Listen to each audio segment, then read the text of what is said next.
Ал қайырлы күн оқушылар. Бүгін біз сендермен қазақ тілі сабағында негізі осы уақытқа дейін нені өтіп отырмыз? Септіктерді, яғни зат есімнің септелуін өтіп отырмыз. Енді қазір сендерге мына психологиялық ахуал ретінде мына менің жартысын көріп тұрсыңдар. Жүректің жартысы, мынау менің жүрегімнің жартысы. Қазір сендер өздеріңнің жүректерінің жартысын жазасыңдар да, ішіне бүгінгі сабаққа тілек жазасыңдар. Жүрегіңде, миыңда не нәрсе тұр? Соны өздерің екінші жартысын жазып, салып жаза беріңдер, жылдамдар. Екінші жағын жазды, ішіне өзің. Қамашын не болғанға, қармашын болғанға бәрі.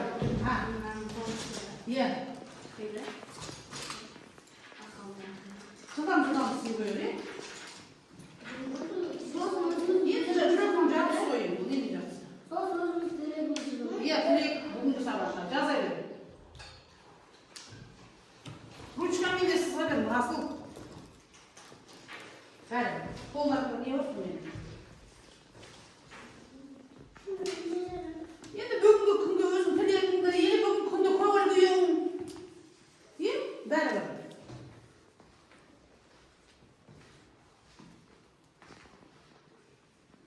Қазір көңіл күйің қандай болып тұр? Немесе маман тілек, не досыңа тілек, бәрі бар. Жылдам жаза қойды. Мен қайтадан өшіруге бар ма? Өшірмей қой, бол жаза бер. Жаза бер енді жылдам.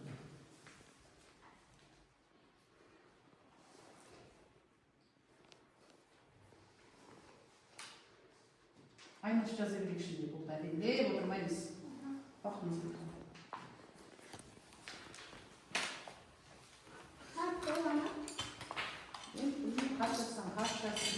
Бір ауыз болса да бірдеңе жазсал болады ғой.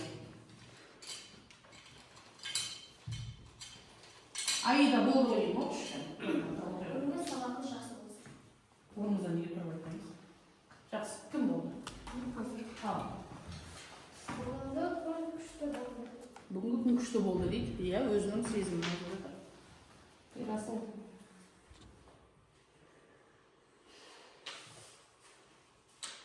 Беконы? Болды. Сағылы?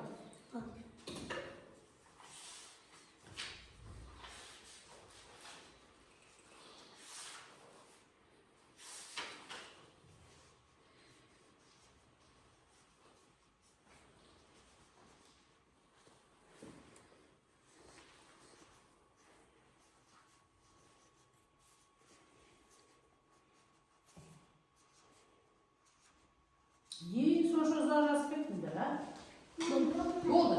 Ала, оқы. Мен өз досыма хат жазып отырмын. Досым лагерде. Досым лагерде. Досын сағынып жүр ғой. Досын қатты сағынып жүр. Менің көңіл күйім жақсы. Ертеңгі күн осы күн сияқты жақсы болсын. Жақсы. Бүгінгі көңіл күйім жақсы, ертеңгі күн осындай болсын дейді. Бүгінгі сабақты жақсы түсіндім. Түсіндім, сен біз сабақты әлі бастағанда жоқпыз. Алды сабақтар, математиканы ма? Алды сабақты айтып отырайын. Жақсы, жарайды. Дұрыс, кімнің жаңағы жүрегінде, көңілінде не тұр, соны жарып жатыр, Расыл, айта, бір сөз болса, бір сөзіңді айта салу. Бүгін сабақ күшті өтті. Бүгінгі сабақ күшті өтті ма? Жақсы, осының алдыға сабақтар. Енді біз зат есімнің септелуін өтіп жатырмыз, Бүгін біз ақырғы жаңағы септікке келгенбіз, көмектес септікке. Қазір сол септіктерді қайтайық, қайталап жіберейік, септіктерді. Так, ал, сағылат, жылдам. Мына жерде жаңағы неме істейміз, бар септігінің жалғаулары қайсысы? Есіңізге түсіріңіз, бар септігінің жалғаулары. Соған апарамыз. Бар септігінің жалғаулары, жарайды. Арайды, кім келеді келесіге? Жылдам, Аида. Зат есімнің септігі өзің, бар септігінің жалғауы дейді бәрі. Ауыстыру керек болсын.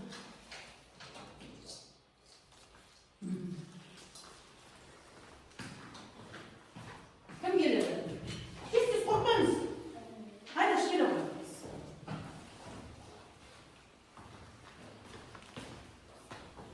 зат есімінің септелуі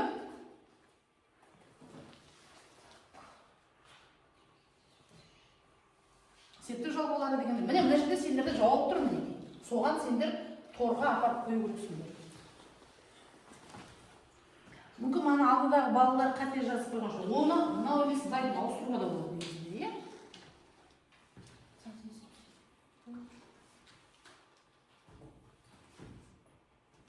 Қайда? Бастап қойды.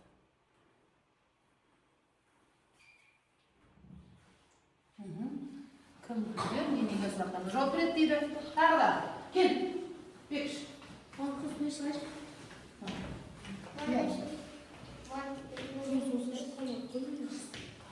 Бар септігінің жалғауы қай жерде тұр?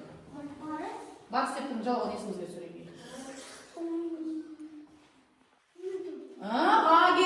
Қате кетті және оны орнына қайтадан апара салайық. Қоя тұрайық, орнына кетпей. Ал, жалғауы ғаге қаке екен, әне тапты. Молодец. Так, ал. Бер асыл. Бар ілік септігінің жалғауы қайда? Дұрыс тапты ма ілік септігінің жалғауын? Жоқ. Кел сардар. Жылдам. Ілік септік кімнің нені сақтырып жоқ? Жалғауы барын сақтырып жоқ. Бар, кім айтады? Айда. Мынауға жоқ ол. Өндеше, орнына қоя тұрайық, қателесіп кеттік, е?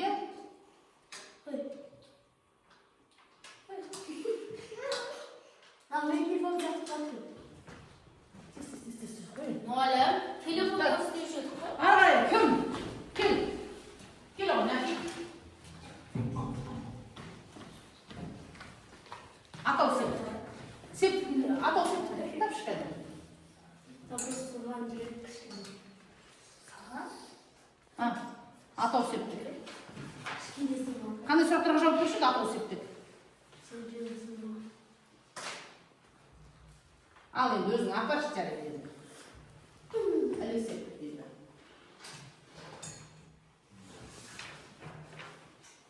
Жақсы жайып отыр. Кім келеді? Жылдам қойып, қате болса қатесін көреміз, е? Тез. Қайта жүрші шығаламын. Мен шығаламын, мен де шығайын. Екінші. Мен шығаламын.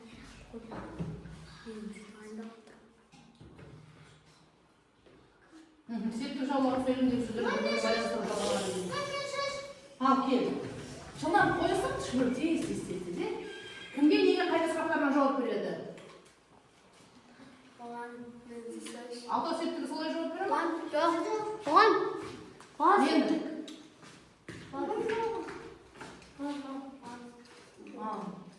Ал, жарайды. Енді отырыңдар. Енді біз жауапты қарайық.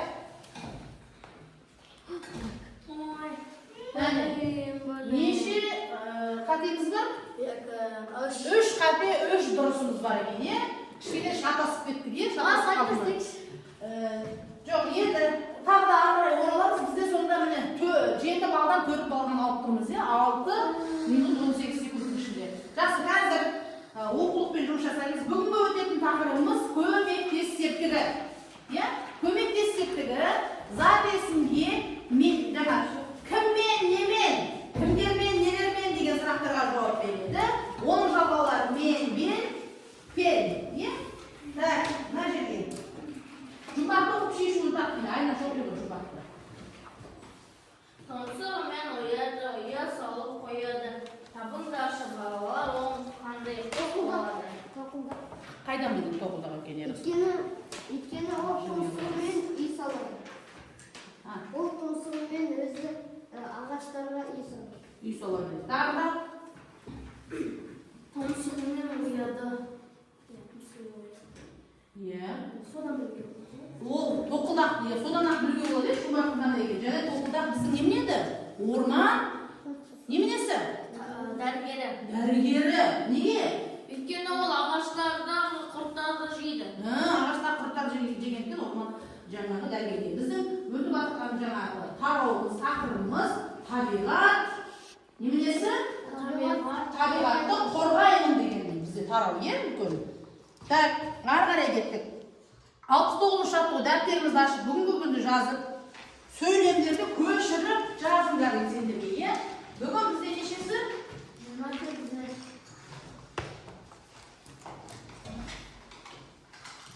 Қаңтардың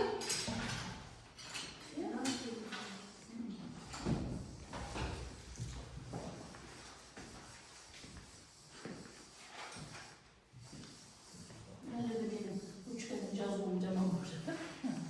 Қаңтардың 28-інде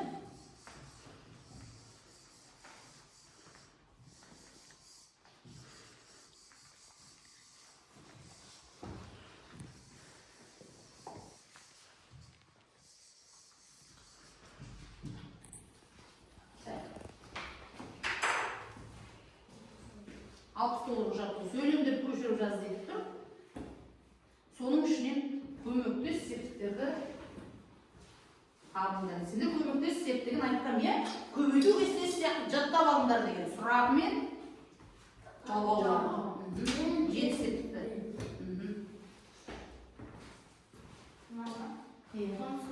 Жоқ, 69 жоқ. Бәрін жұмыс. Жаттығу жүргізіледі.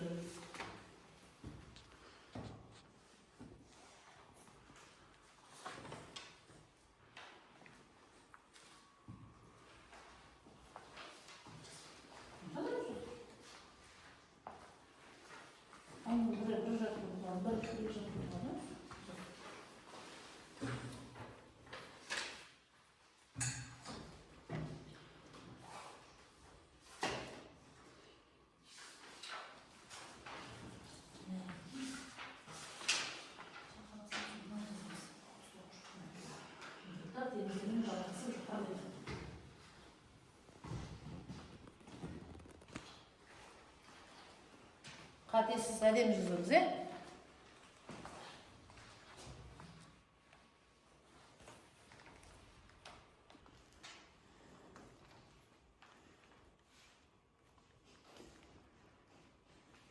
Жылдам жазар, е?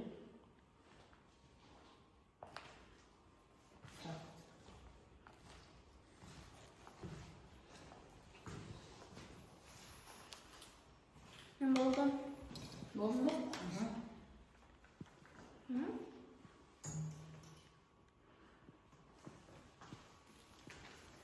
Так, болсақ.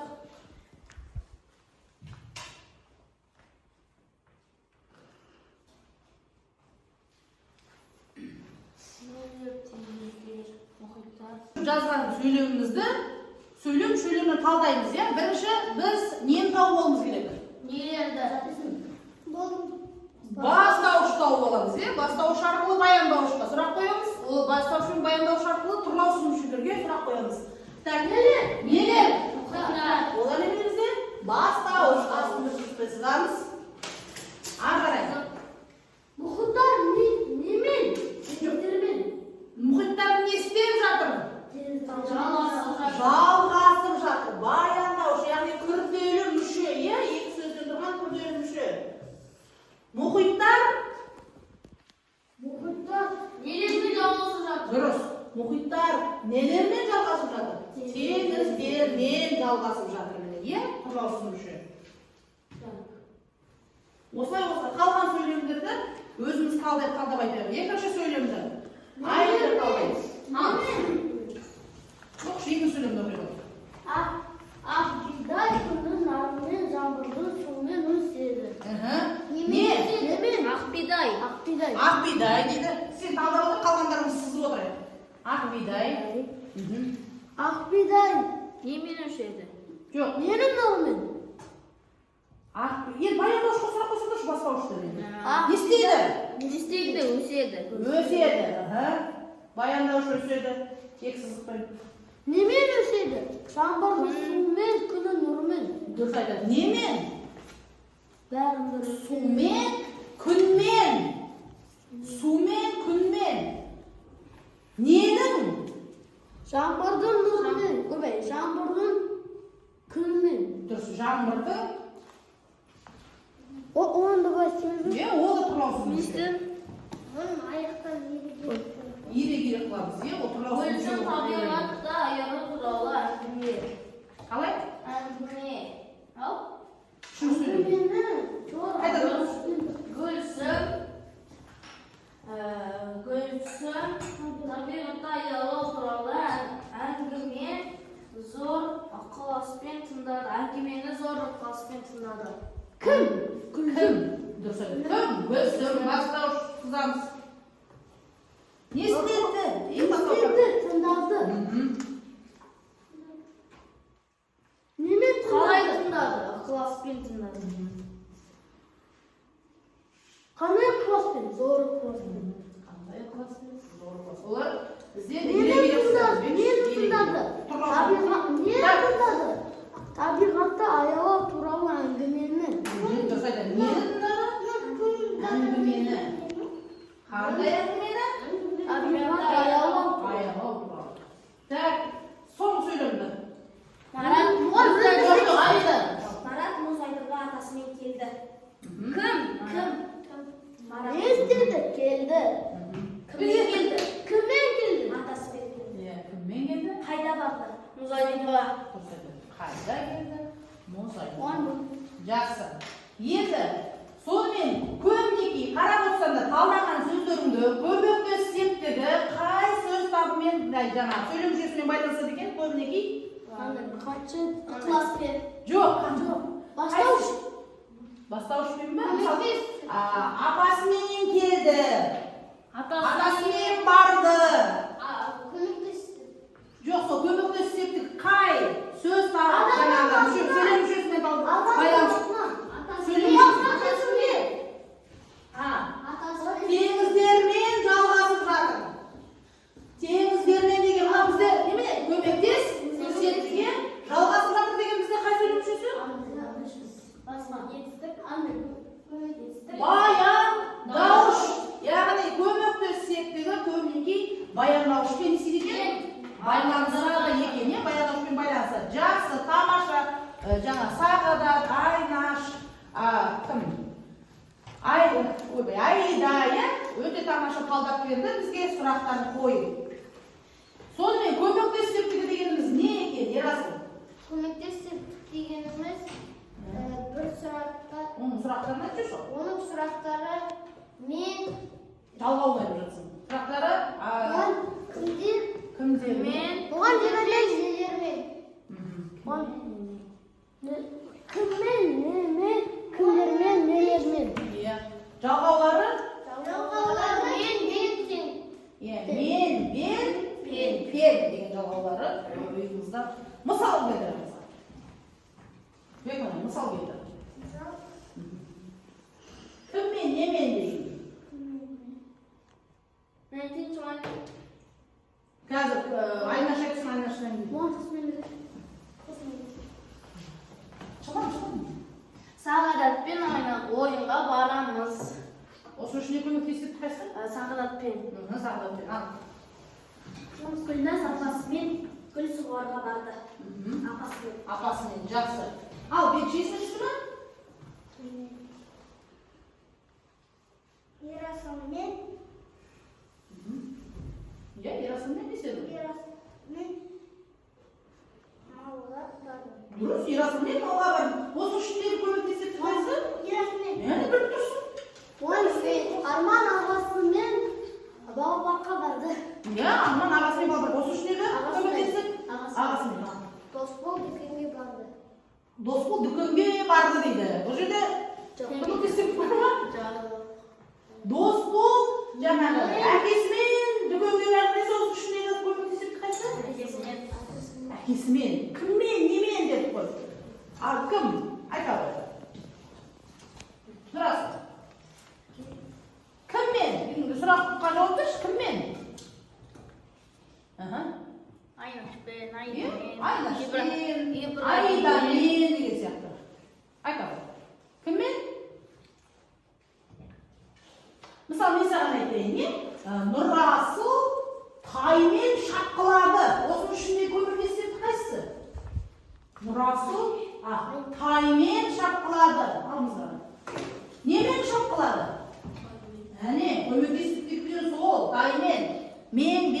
деген жалғау бар. Жақсы.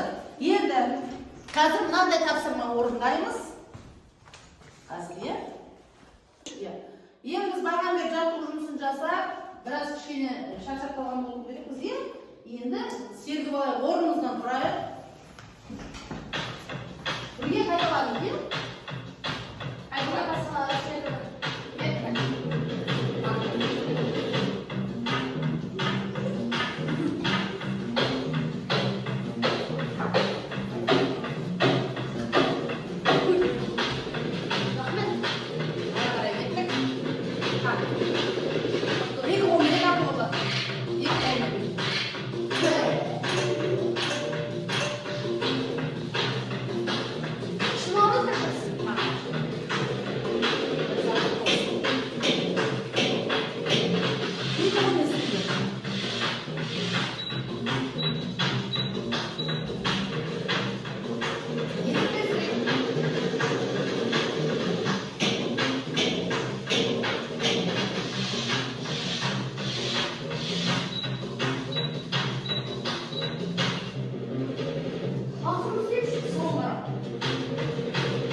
Onun içinde mendetli türde kömöklü septibe bol böyle ye. Karşımda kağıt verelim. Benim kağıt. Hani kağıt? Ye. Kağıt. Senderge kağıtlı nurşaşıp, jelesiyle sıraşıp, dala körkem jay kalıp, kömür doldu sırlas dedi. Narge kömöklü septiklerin boyasında tabi arasında karşı, kön, jeneli, ağaç деген сөздер diye kömöklü septigime boyasında. Bunlar mı? Oylanıp. Ne var? Sonuçta sonu suret sahasında. Anne suret sahibi hiç. Abi anlattım ben. Yok birisi biz öyle oturmasın olan bana suret sahamız yok. Niyesi benim benim aşağı? Kınmet. Niyesi benim? Kınmet. İyi. Sağ ol. Ha. Suretin salvar. Tabii rakı suretine. Buradan da salabiliyor. Bir iki elini salsanız oldu. O kırmızı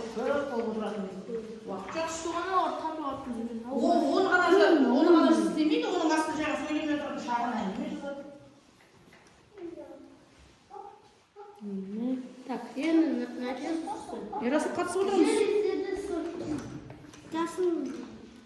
Нәке қатысып отырамыз.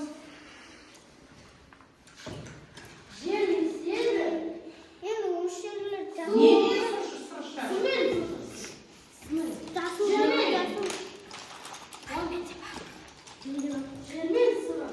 Ерасылда бар екен.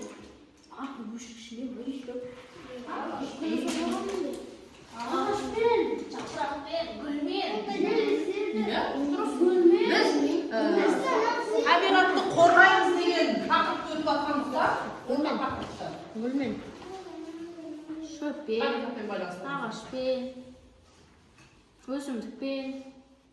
Ерасыл тағы да жасыл бар ма? Мен дала көркем, ағашпен жайқал. Жасыл шөппен, жасыл шөппен. Бірақ кішіде уже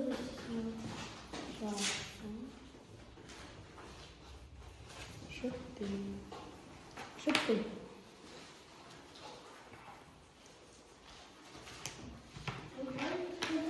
Так, енді көңіл толды. Көңіл толды.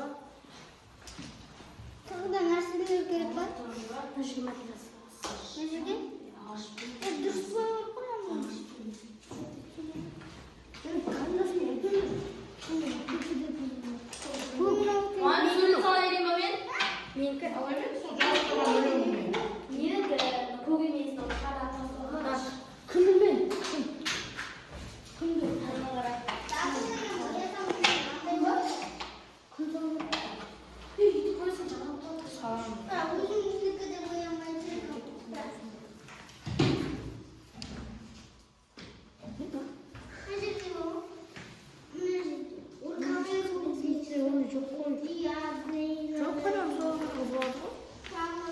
Еще қара.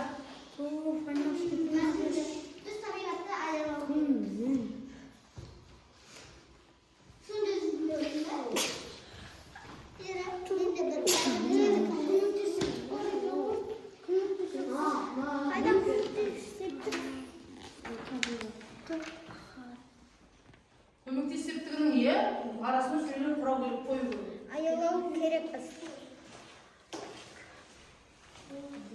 Аялау керекпіз. Үш сөйлем, Мына айнаш, мына құраған өлеңмен байланыстырасың. Емес, қан атты дегенде күн нұрын шашып жасауға болады.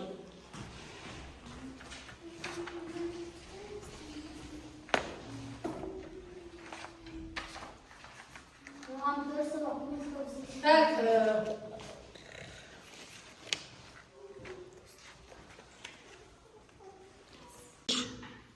болдық па? Тапсырманы екі топта болғаннан кейін ендеше келеміз. Бірінші топты шақырайық ортаға. Мына жерге келіңдер.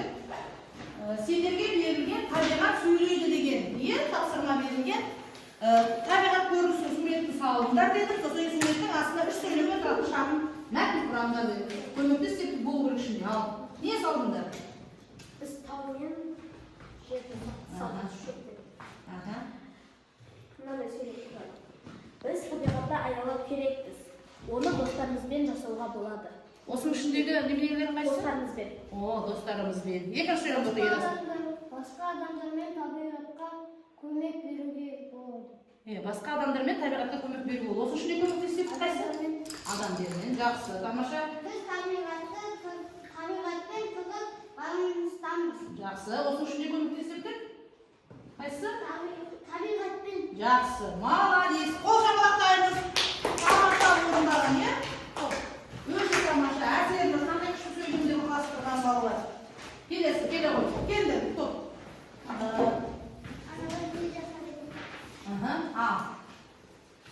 Сендерге берілген тапсырма неме болды? Өлең жолдарын толықтырып, соған байланысты сурет сал дегенбіз. Ал Таң атты, Күніммен, таң атты күніммен нұр шашып, жел өседі, жел еседі, гүлмен сыр ашып, дала көркем, жасыл шөппен жайқалып, көңіл толды ағашпен мен сырласып. Ағашпен сырласып. Осының ішіндегі көмектестердің қайсысы? Күніммен, гүлмен, жасыл шөппен, ағашпен. Жақсы. Соған қатысты немене салып қойғансыңдар мәні? Өлеңдеріне қатысты. Жаңа таң атты нұр шашып дейді. Міне таудың астынан таңды атырып қойған, жел еседі деп әнен кейін. Гүлмес гүлдерін салып қойған, жасыл шөпті салып қойған, міне ағашты салып қойыпты, оның қасына екі торғай салып қойыпты. Мінекей қандай суретші балалар. Тамаша, сендерге де рахмет. Қоша бұлақтаймыз. Жұмыстарына. Жақсы. Сонымен сабақты қорытындылай кетеміз. Бүгінгі өткен көмекті септігіміз, сонымен оның сұрақтары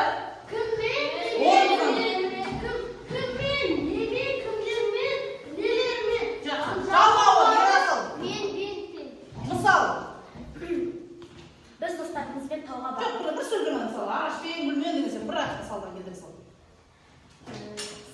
сумен. Так, беконы.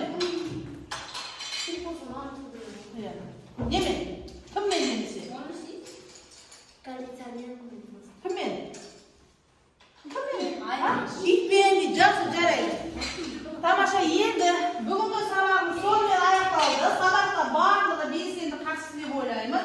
Енді әлі сабақ аяқталған жоқ. Біз соңғы рефлексия, мына жерде олимпиада рефлексия. Мынандай нені білесіңдер ме? Жалпы олимпиаданың осындай жаңағы 6 несі бар? 5 кольцосы дейміз, шеңбер. Осында мұндай нелер тұр. Өте пайдалы болды сабақ. Жалығып кетті, қиналдым, алаңдап отырдым. Басқа адамға үйретіп, топта талқылауға түстім дейді. Мына жерде кез келген мысал үшін балалар,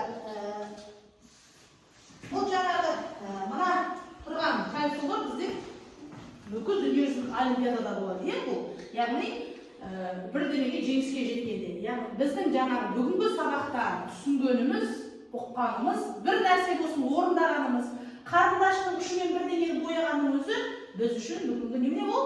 Әрқайсымыз үшін жеңіс. Бір істі аяқтаса, естеп қаласың, жеңілдеп қаласың. Бұл бір сен үшін бүгінгі бір күнде жаңағы орындаған жеңісің. Кішкентай ғана болсын. Енді мына жерде қолында доптар тұр. Футбол допты жабыстыруымыз керек. Жасыл допты жаңағы түсінгендер, мына сары доп. Әлі ойландыратын сұрақтар бар. Қызыл доп кішкене түсінбеді деген сияқты. Әрқайсыстарына бит таратып қойып, ана жерге апарып қоясың. Немен істейсіңдер, немен? Магниттің Қара бір көкшіл. Мәмал неше? Жоқ, ол мына шеңбердің қайсысына өздерін қоясыңдар соған.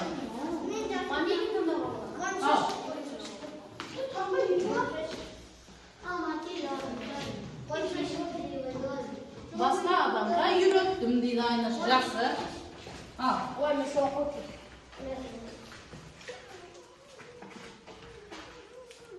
Топта талқылағанда түсіндім дейді, топта талқылағанда. Басқа адамға үйреттім дейді. Тағы да істеймін.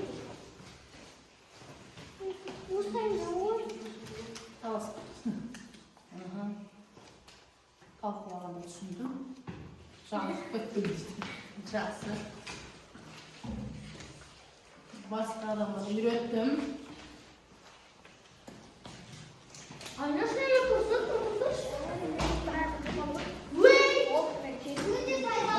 Біреудің алып жақтайды. Топта талқылауы.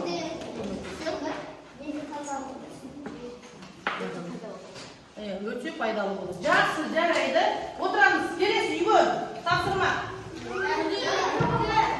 Жақсы, мынаған кітапқа беріліп аламыз. Үйге тапсырма 71-ші жаттығу. 71-ші жаттығу. 34-ші сабақ. 34-ші болды, беріліп алса.